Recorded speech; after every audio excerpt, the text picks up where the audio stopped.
Fallout is one of the best franchises in gaming, and has been around for ages now. Perhaps you're watching this video because you've just finished watching the Amazon Prime TV show and want to know which game to try out. There are quite a few entries in the series to choose from, so picking the right one for you could be tricky. Some are quite retro now. The original was released in 1997, and although it paved the way, it's definitely not the best to play in 2024. Others came out during the Xbox 360 era. Is that retro now? While Fallout 4, the most recent in the series, even though it came out in 2014, has got a new gen update. Anyway, let's go through some of the best Fallout games to play after watching the Amazon Prime TV show. Fallout 76. You wouldn't have thought a multiplayer Fallout game would fail, and yet, when the game was initially released, it was to disappointment from fans who wanted so much more. The world felt too empty, and the ability to personalize your experience was lacking.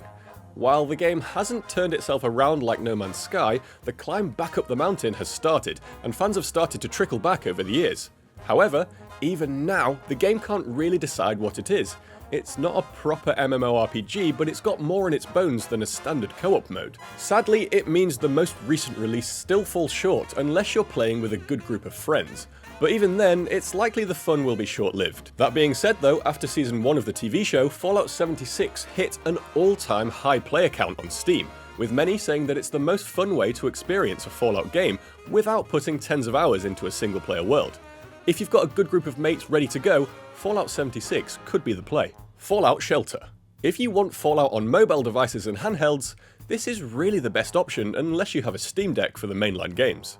Fallout Shelter is a lot of fun, but it's a rather shallow experience. You get the chance to become an overseer and construct your own vault, monitor civilians, or torture them if you want. There are moments of danger and certain situations you'll have to think your way out of.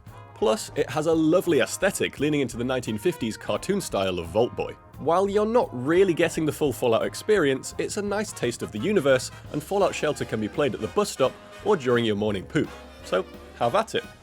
Why are you dropping your morning nukes? Fallout 3.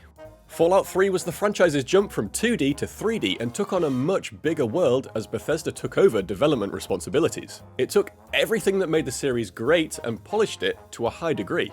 Due to the inclusion of things like the karma system from the original games, plus the jump to a more action-based experience, many consider Fallout 3 an all-timer.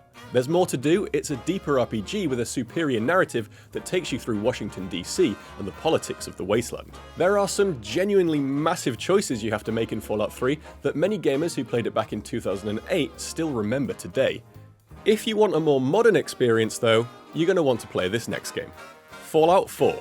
The fourth entry in the franchise has a lot going for it. The wasteland is filled with more unique points of interest, the settlement system of base building can be fun, and there's a better sense that you're playing as a character of your choosing compared to Fallout 3. Fallout 4 amps up the action, and more often than not, you can just shoot your way out of a situation. However, the story was very linear in terms of narrative, and it didn't really do anything interesting. Oddly, Bethesda chose to remove things like the karma system, which made companion interactions feel much more immersive and added a layer of depth. It's clear that the TV show based its aesthetics off Fallout 4 as well. As we mentioned before, the new gen update to Fallout 4 improves stability and gameplay, meaning it could be the perfect time to jump in. Fallout New Vegas. It's interesting that arguably the best Fallout game didn't even come from Bethesda. Fallout New Vegas is a spin-off from the main structure of the series, and is the best all-round RPG experience of any Fallout game. Many would argue it's not just the best Fallout experience, it's one of the best RPGs of all time. You're not a vault dweller, you're a courier caught in a bad situation, being shot in the head and left for dead. Thankfully, you're saved and go on to live a life in the Las Vegas wasteland, surrounded by Elvis impersonators and 3 factions who are all vying for your services and allegiance. If you like the California story beats from the TV show, you'll find a lot more of that in New Vegas. New Vegas is a brilliant Fallout experience, and probably the most interesting version of the wasteland that you'll see. If you want to see Walton Goggins say he'll snog a Deathclaw, you're gonna want to click on the video here. Or it might be here. Or there, depending on where the editor puts it. He says he'll snog a Deathclaw anyway, just go watch that.